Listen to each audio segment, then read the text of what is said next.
What's up, everyone? Welcome back to another episode of Kevin Prolix TV.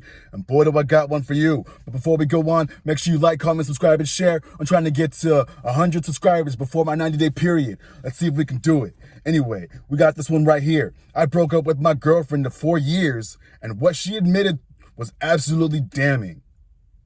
Do tell.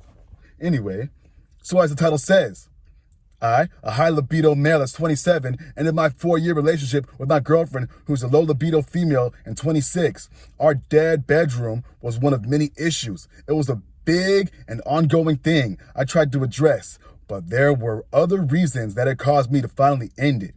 She couldn't make friends, has no goals or aspirations, terrible with money, and I caught her going on a date behind my back.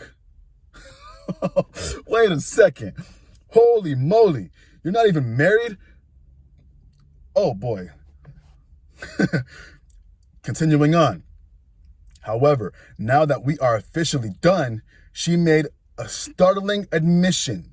She admitted that she intentionally led me on with the promise that our sex lives would improve, when deep down she knew for a fact it never would. Boom! What the heck? Oh, no way. Oh my God. Unforgivable.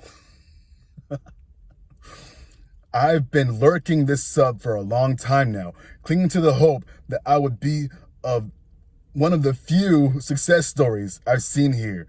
But let me just add my story to all of the others. Very similar ones that are posted here. I promise you've heard this one before.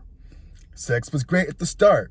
Then commitments were made. Suddenly, the sex began to taper off, and the excuses began to pile up. There were many talks and constructive moments, and promises that it would get better, and it never did. And she knew it never would, and kept stringing me along anyways, making sure she was comfortable at the cost of my happiness. I hope it gets better for you if you're in a similar situation, but know that it probably won't. And be prepared for what that means for your future. End. Holy moly. What the heck? Let's see some comments. Oh, bro. That's awesome. She has no goals, can't make friends, is bad with money, went on a date with another guy, and lied to you about sex. And you got out before she suckered you into marriage or baby trapped you. I bet it does not feel like it right now, but this is a huge win. And OP says, I know it's a win, but it's a whirlwind right now because kicking her out means blowing up my housing situation. Gonna be a while before I am actually going to be able to work through my emotions on this. Whew. Another person. I know it sucks, but it sounds like this is for the best. She sounds like she needs to work on herself a little bit, but I mainly wanted to say her intention that she told you about but her intention, what she told you, sounds made up. Sounds like she said that just to try and hurt you a little more. Move on to someone better. OP says, I'm a very caring person. I never even considered that she could have said this maliciously. I feel so gullible. Whew. Another person. At least you didn't marry her. It could have been worse. And more than likely, she is just saying those words to hurt you. Another OP says, I'm thanking myself for that every day. Another person. Sorry to hear this, man. Try to take away from this how important it is for your next partner to really need physical affection the same way you do. It's not something that is easy to fake. I've heard that from many women in this sub to talk about it, and it's the same way I feel. It's more than just sex. It's more than just feeling lust. It's how I feel loved. It's the physical manifestation of my passion and desire. Sex and affection are critically important to me in a relationship. I will never settle for someone who doesn't feel the same way again. I'm lucky to have found someone who feels the same way, and I can tell you, it's a night and day difference from the woman who created my dead bedroom. I'm also so curious about something you said. I understand to a degree everything up to going on another date. Did she admit what that was about? Someone who doesn't want sex, wants the commitment. She doesn't have ambition, doesn't seem like the type to also need to step outside the relationship. That's very confusing to me. That was confusing to me too. someone who seems like a slacker in life, they had the audacity to go on a date with someone else. And so basically she admitted to cheating on you and probably fucked that person. Oh boy, if she wasn't lying. Oh, another person.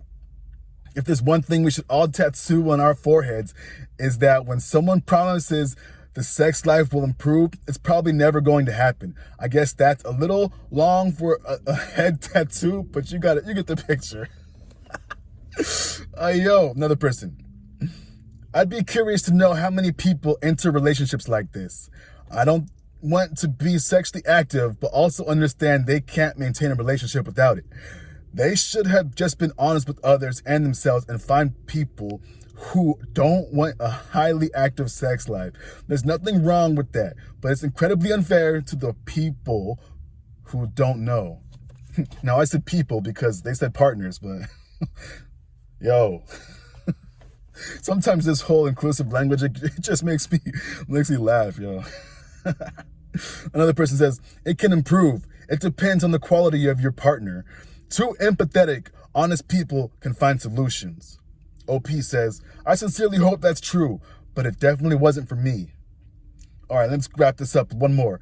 Sex was great at the start, then commitments were made. That's usually how it goes. Once they get that certainty, they no longer had to work to keep you.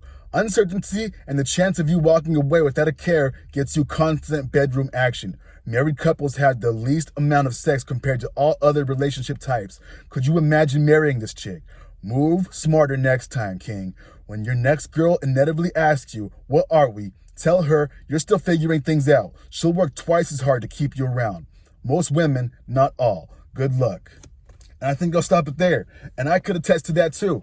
You know, once their commitment is there, once that certainty is there, then things change. It's like, you weren't acting this way before, and now all of a sudden you're acting this way. It's like a switch is flipped. And then you think this is going to get better? I highly doubt it. Just like these people have said. It's happened to them. It's happened to other people you've seen in the sub. Like, what are the chances that it could just go completely left field, and then you're 20 years down the line, you're kicking yourself like, I should have left this person a long time ago. Anyway, what do y'all think? Is this guy in a good position, or is he in a better position being with her? Because let me tell you, I don't think that's a good position to be in. Anyway, this has been another episode of Kevin Prolix TV. Make sure you like, comment, subscribe, and share, and I'll catch you on the next one. Peace.